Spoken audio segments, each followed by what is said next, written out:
Hello students, अब हम लोग डिस्कस करेंगे सेंटर ऑफ मास का लेक्चर नंबर 3। आज के लेक्चर में हम लोग बात करेंगे centre of mass of a continuous bodies. कल के लेक्चर में मैंने आपको सिखाया था कि centre of mass of a discrete mass का सेंटर ऑफ मास कैसे निकाले जाते हैं, कौन से फार्मूले यूज किए जाते हैं। ऐसे बहुत सारे टॉपिक में मैंने डिस्कस किया था गाइस। आज के टॉपिक में हम लोग सिर्फ और सिर्फ बात करेंगे centre of mass of a continuous bodies के लिए काफी इंपॉर्टेंट टॉपिक है सभी के पॉइंट ऑफ व्यू से, चाहे बच्चा 11th स्टैंडर्ड में हो या फिर वो प्रिपरेशन कराओ जेईई नीट के। तो चलिएगा, इस टॉपिक स्टार्ट करने से पहले अगर आप मेरे चैनल पे नए हैं तो प्लीज सब्सक्राइब करके बेल आइकन को प्रेस कर लीजिए ताकि जो भी टॉपिक का वीडियो मैं अपलोड करूं उसका नोटिफिकेशन सबसे पहले आपको मिले। तो चलिए स्टार्ट करते हैं। टॉपिक क्या बेटा? Centre of mass of a continuous bodies. Centre of mass of a continuous bodies। देखिए क्या बेटा, पिछले वाले लेक्चर में हम लोगों ने बात किया था centre of mass of a discrete mass के लिए हमने सिर्फ और सिर्फ काम किया था। आज के लेक्चर में हम लोग एक नया टॉपिक सीखेंगे, यानी कैसा बॉडीज होगा अपना, कॉन्टिन्यूअस बॉडीज होगा, इसका सेंटर ऑफ मास कैसे निकाले जाते हैं, मेथड्स क्या है, ऐसे बहुत सारे टॉपिक पे आज भी डिस्कस करेंगे हम लोग बेटा। तो देखिएगा, डिस्क्रीट बॉडी क्या होता है। जैसे सपोज करिए एक इरेगुलर शेप का कोई बॉडीज है, तो हम लोग से क्वेश्चन पूछा जा रहा है कि इसका सेंटर ऑफ मास कहाँ पे लाई करेगा। तो अभी बेसिकली हम लोग वो m1 x1 plus m2 x2 divided by m1 plus m2 वो फार्मूला डायरेक्ट हम लोग नहीं यूज कर पाएंगे बेटा। तो हमें क्या करना पड़ेगा, इसे छोटे छोटे एलिमेंट में ब्रेक करना पड़ेगा, तो जाके हम सेंटर ऑफ मास फाइंड कर पाएंगे। तो इसे हम एक कार्टेशियन प्लेन कंसीडर कर ले रहे हैं बेटा। ये x एक्सिस है और ये क्या अपना y एक्सिस है। तो इसके लिए क्या करना पड़ेगा, इसमें छोटे छोटे एलिमेंट में ब्रेक कर लो। तो सपोज करिए एक छोटा सा एलिमेंट कंसीडर किया, इसका मास है बेटा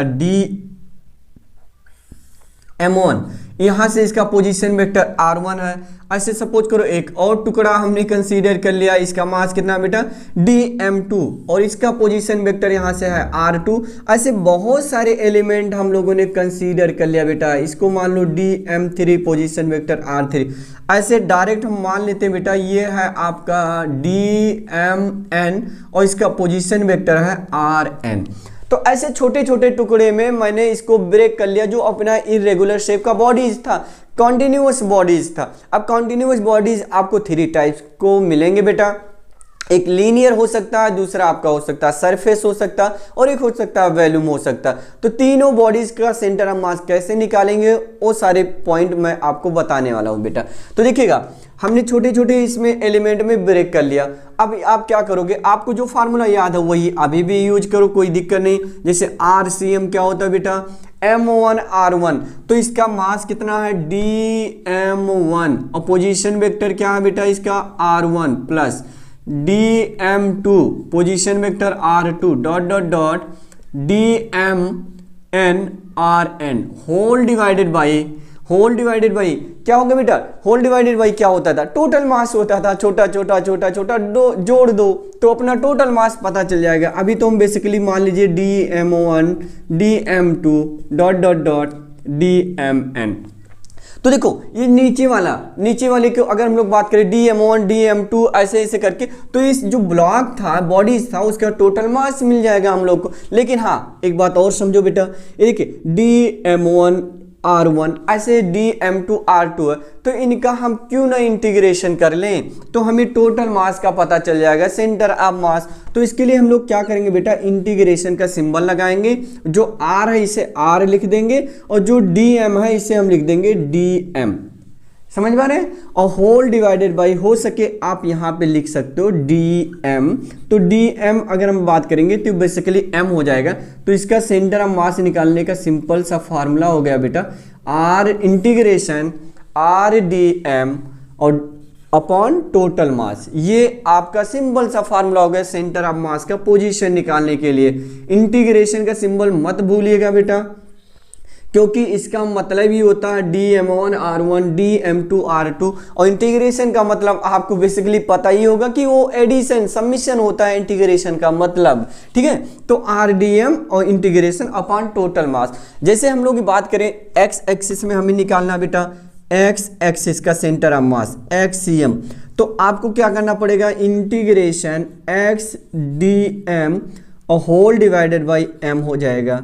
ऐसे आपको y cm अगर चाहिए तो integration y dm whole divided by m, और अगर हाँ z cm चाहिए तो आप फिर इसको ऐसा ही कर लो, z dm divided by m। तो centre of mass of a continuous body से निकालने के लिए सिंपल सा फार्मूला आप यूज करोगे। कौन सा फार्मूला आपके सामने बेटा, x cm, अगर x डायरेक्शन का सेंटर ऑफ मास हमें चाहिए तो इंटीग्रेशन x इंटू dm और डिवाइडेड बाई m हो जाएगा, मतलब टोटल मास हो जाएगा उस बॉडीज का आपका। तो चलिए पहला एग्जांपल से हम लोग बात करते हैं बेटा, centre of mass of a uniform straight rod का सेंटर ऑफ मास क्या होता है। यूनिफॉर्म रॉड है तो हमने आपको बताया था, अगर आपका जो बॉडीज है अपना रेगुलर शेप का है और उस जो रेगुलर शेप का होता है तो उसका सेंटर ऑफ मास उसके ज्योमेट्रिकल सेंटर पे लाई करते हैं। तो अगर रॉड है उसका लेंथ L है तो सेंटर ऑफ मास कहाँ लाई करना चाहिए, L/2 पे करना चाहिए। तो आइए हम लोग फाइंड भी करते हैं बेटा, ये कॉन्सेप्ट आप लोग नोट कर लीजिएगा, आप अपना नोट्स आराम से बनाइए, अच्छा सा नोट्स बनेगा आपको। हम हर एक पॉइंट डिस्कस करेंगे बेटा, तो ये मेथड जरूर नोट कर लीजिए। तो चलिए पहला क्वेश्चन यानी पहला है हम लोग का, फर्स्ट है बेटा, centre of mass of a uniform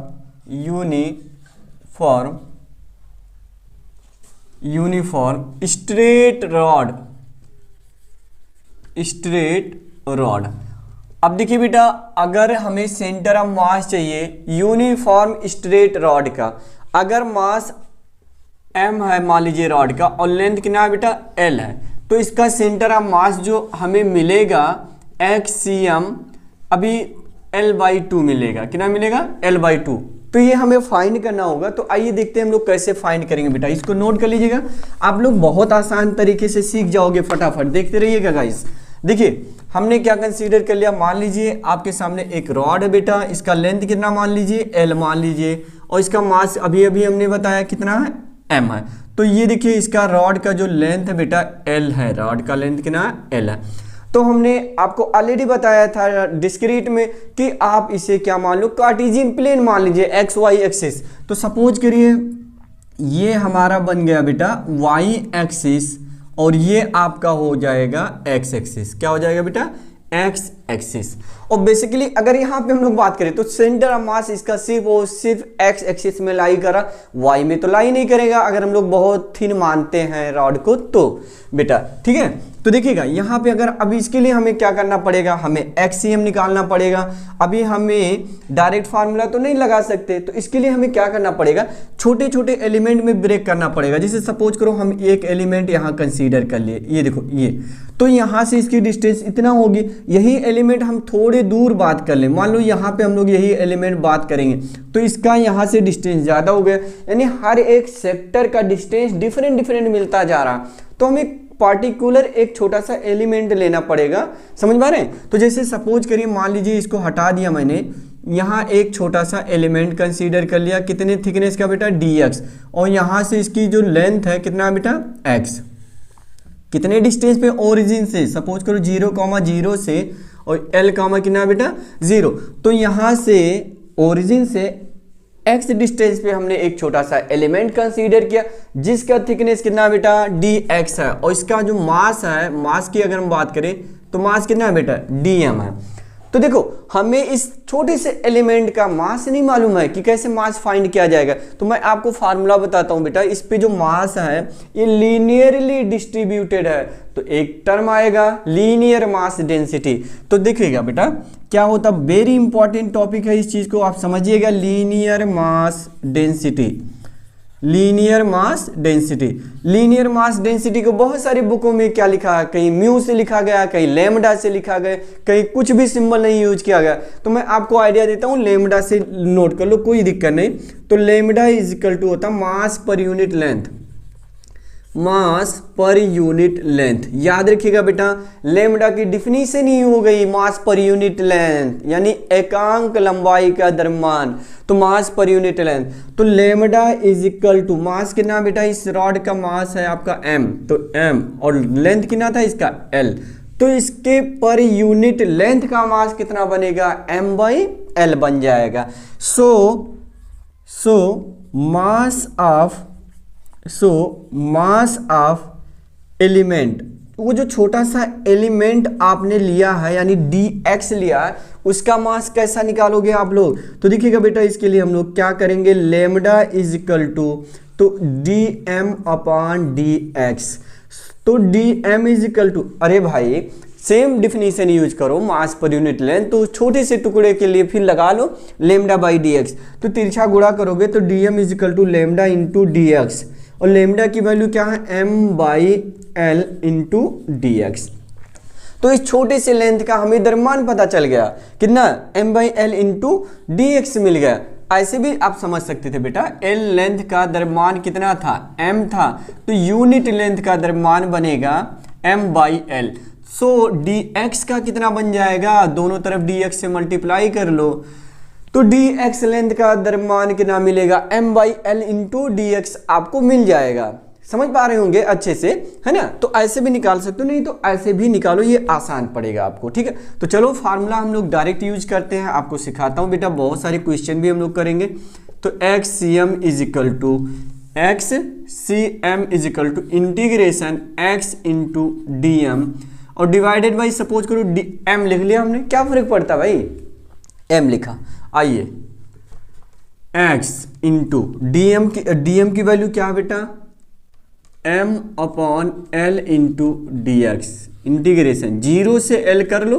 देखो 0 से l करेंगे तो हर एक पार्ट कवर हो जाएगा अपॉन टोटल मास, तो m/l बाहर हो जाएगा, तो इंटीग्रेशन आपको x इंटू dx 0 से l, ठीक है। तो m और m तो कैंसिल, अरे m तो पहले से था, m/l आएगा तो यही तो बनेगा m/l इंटू m कट जाएगा, तो आया बेटा 1/l इंटू x का इंटीग्रेशन x²/2 0 से l, तो 1/l इंटू l²/2, एक l और एक l कैंसिल हो जाएगा, तो आपका जो xcm सेंटर ऑफ मास मिला बेटा l/2, कितना मिलेगा, l/2। तो सेंटर ऑफ मास याद रखिएगा, रॉड का कहाँ पे लाई करेगा, उसके सेंटर पे, यानी l/2 डिस्टेंस पे सेंटर ऑफ मास आपको मिलेगा।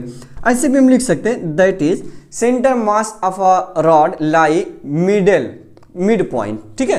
तो सेंटर ऑफ मास इसका लाइट कहाँ करेगा बेटा, मिड पॉइंट पे, तो याद रखिएगा xcm जो होगा l/2 होगा। क्लियर है बेटा, यस। आप इसको नोट कर लीजिएगा अच्छे से, मैं आपको एक क्वेश्चन देता हूं और उसको आप लोग सॉल्व करेंगे बेटा। चलिए इसको नोट करिए, हम क्वेश्चन लिखते हैं बेटा।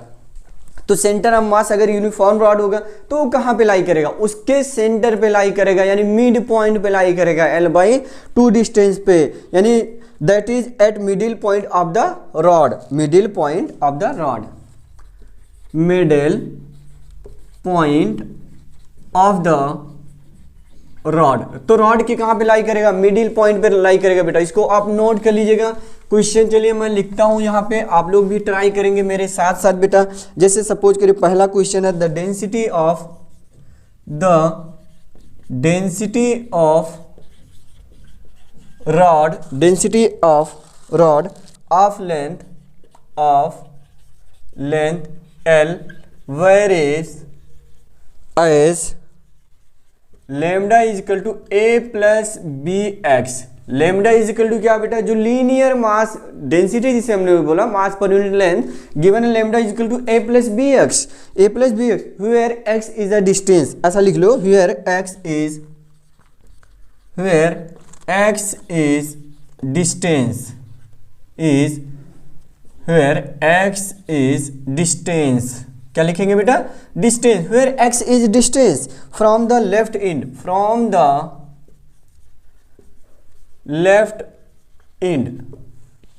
locate the, ऐसा लिख लो, locate the center of mass of rod। तो तो रॉड का सेंटर ऑफ मास आपको लोकेट करना है बेटा। तो इसके लिए चलो हम लोग साथ साथ सॉल्व करेंगे। आप लोग फार्मूला मैंने बताया, तो फार्मूला तो याद भी कर लेना है, मतलब फार्मूला क्या बोले, सेंटर ऑफ मास जो ऑब्जेक्ट है उनका तो आप याद ही कर लो बेटा। क्या कर लो, याद कर लो। लेकिन हमारा क्वेश्चन क्या है यहाँ पे, क्वेश्चन है the density of a rod या uniform rod of length L varies as lambda is equal to A plus b x, और ए बी जो है कांस्टेंट है बेटा। x क्या अपना डिस्टेंस है, वो भी कहाँ, एक इंड से, वो भी लेफ्ट इंड से, locate the centre mass of a rod. तो आप ही कर पाओगे बेटा, आप आसानी से कर पाओगे। देखो कैसे करेंगे, हमें फार्मूला सिखाया, क्या बताया गया, एक्स डी एम और होल डिवाइडेड बाई क्या होता है बेटा, dm, ऐसा हम लोगों को मालूम है बेटा। तो देखो यहाँ पे x और x लिखेंगे और dm इज इक्वल टू, अभी हमने आपको सिखाया बेटा क्या होता है, लेमडा इंटू डी एक्स। अरे भाई यही तो सिखाया, लेमडा इंटू डी एक्स, ठीक है। तो dm की जगह पे हम लोग लिखेंगे लेमडा, लेमडा की वैल्यू है a plus b x into d x, 0 से लेके L अपॉन dm बनेगा बेटा लेमडा, यानी a plus b x into d x, वो भी 0 से लेके L। अरे नहीं समझ में आया ना भाई, समझ में आ रहा होगा आपको। देखो आपको पता है dm is equal to lambda into d x, और लेमडा गिवन है इतना और dx, तो dm की जगह पे ये रख दिया और dm की जगह वो ही रख दिया, फिर नीचे रख दिया, क्या कुछ थोड़ी ना किया है भाई। तो देखो इसके लिए हम लोग इंटीग्रेशन का अगर बेसिक आइडिया है तो देखो फटाफट हम लोग सॉल्व करेंगे बेटा। देखो x को अंदर भेजोगे तो x का dx के रिस्पेक्ट में इंटीग्रेशन करोगे तो a into x square by 2 बनेगा, और ये b। अब देखो ध्यान से देखते जाएगा, x इंटू एक्स स्क्वायर, और फिर इंटीग्रेशन करोगे तो एक्स क्यूब बाई 3, लिमिट 0 से l whole divided by a का कितना बनेगा बेटा, a इंटू एक्स, और इसका बनेगा बी एक्स स्क्वायर बाई 2, 0 से लेके l कितना बनेगा बेटा, 0 से l हो जाएगा आपका इंटीग्रेट। अरे समझ पा रहे होंगे ना, बेसिक तो मैंने कॉन्सेप्ट आपको सिखा रखा, तो इसको अंदर भेज दो तो ये हमारा सॉल्व हो क्या आ जाएगा, a into l square by 2 plus b l cube by 3 और डिवाइडेड बाई ए एल और plus b l square divided by 2। Limit put करते कैसे हैं, अपर लिमिट लगाओ माइनस लोअर लिमिट लगाओ, तो लोअर तो 0 है, खाली अपर रख दो जहां जहां x दिख रहा है आपको। फिर से समझो भाई, x का करेंगे तो a बाहर हो जाएगा, x का हो जाएगा x square by 2, x into x square, इसका इंटीग्रेशन एक्स क्यूब बाई 3, ऐसे नीचे वाले का भी हम लोग सॉल्व कर लेंगे। अब इसी को सिंप्लीफाई कर लो मर्जी हो, तो देखो यहाँ 3 आ जाएगा आपका, समझ पा रहे हैं, और L कॉमन भी ले लो, तो सपोज करिए L हम लोग कॉमन ले लेंगे तो 3AL अभी रहने दो, 2BL क्यूब अपॉन 6 और इंटू कितना बनेगा बेटा, 2AL plus BL square whole divided by 2, ये 2 से कटेगा 3 आ जाएगा, तो एक L भी कैंसिल कर लो, तो जो प्रॉपर हम लोग लिखेंगे तो आ जाएगा A, क्या आएगा बेटा, A और L बाहर करना चाह रहे हैं, L स्क्वायर बाहर, तो 3A प्लस 2B और बगल में L भी आएगा, बगल में क्या आ जाएगा बेटा L, वो कैलकुलेशन है, इसकी टेंशन मत लीजिएगा, ठीक है। तो एक L काट देगा नीचे, तो 3A बाहर हो जाएगा, ब्रेकेट में आ जाएगा 2A प्लस BL। ये आई थिंक आंसर आपका हो जाएगा, सेंटर ऑफ मास का आंसर जो होगा इस जगह पे लाई करेगा रॉड का सेंटर ऑफ मास। तो ऐसे मैं आपको 2-3 क्वेश्चन लिख के दे देता हूं, आप लोग सॉल्व करके कमेंट बॉक्स में जरूर उसको सॉल्व करके सेंड करिएगा, ताकि मुझे भी थोड़ा आइडिया लगे कि बच्चे सीख पा रहे हैं थोड़ा थोड़ा, ठीक है। चलो क्वेश्चन लिख लो, इसको अच्छे से कर लीजिएगा। नेक्स्ट क्वेश्चन मैं लिखता हूं बेटा, सेम क्वेश्चन रहेगा, लैंग्वेज वही रहेगा। द डेंसिटी ऑफ, सिर्फ क्वेश्चन में लिख दे रहा हूं बेटा, the density of linear rod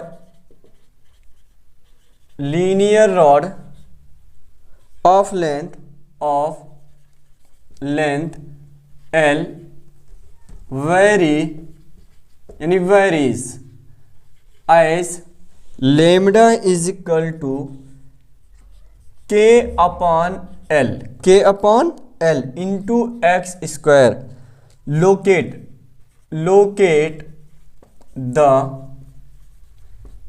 center of mass of rod। ये देखिए पहला क्वेश्चन ये है बेटा।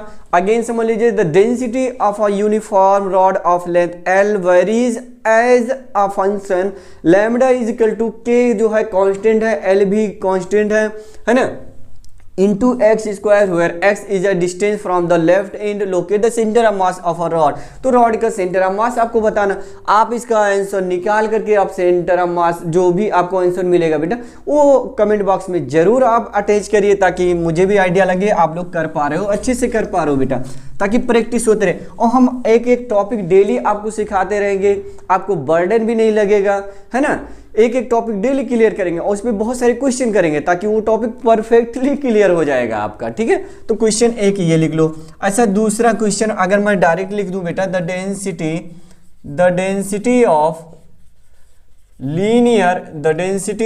Linear rod of length L varies as lambda is equal to आप लिख लो बेटा lambda nought into x square, lambda nought into x square. Locate the centre of mass, locate the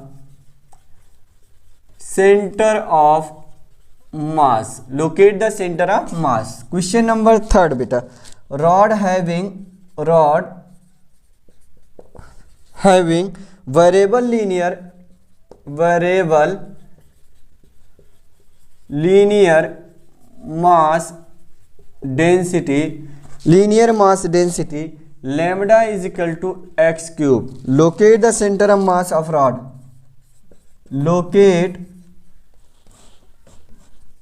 locate the centre of mass of rod.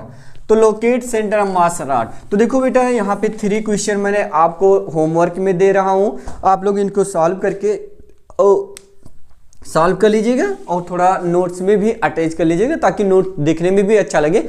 आप पहले concept सीखो, concept के बाद अगर थोड़ा थोड़ा आपको क्वेश्चन भी मिलता रहेगा तो वो सपोज करिए आपके लिए बहुत ही बेनिफिट है बेटा, ठीक है। तो हम थोड़ा कॉन्सेप्ट आपको सिखाएंगे, उस पर 2-4 क्वेश्चन डेली आपको कराता रहूंगा, ठीक है, ताकि आपका प्रैक्टिस बेहतर होता रहे। तो पहला क्वेश्चन आपको दिख रहा होगा, दूसरा दिख रहा होगा, तीसरा दिख रहा होगा, इसमें कोई डाउट नहीं। अगर आपको नहीं लग रहा है तो नेक्स्ट वीडियो में मैं आपको इनके एक्सप्लेनेशन दे दूंगा ताकि आप इनको प्रैक्टिस कर लो बेटा। तो चलिए आज के लेक्चर में बस इतना ही बात करते हैं, मिलते हैं नेक्स्ट वीडियो में। Bye bye, take care, best of luck. और शेयर करते रहिएगा प्लीज अपने फ्रेंडों के साथ ताकि इसका बेनिफिट उनको भी मिलता रहे। बाय बेटा, बाय।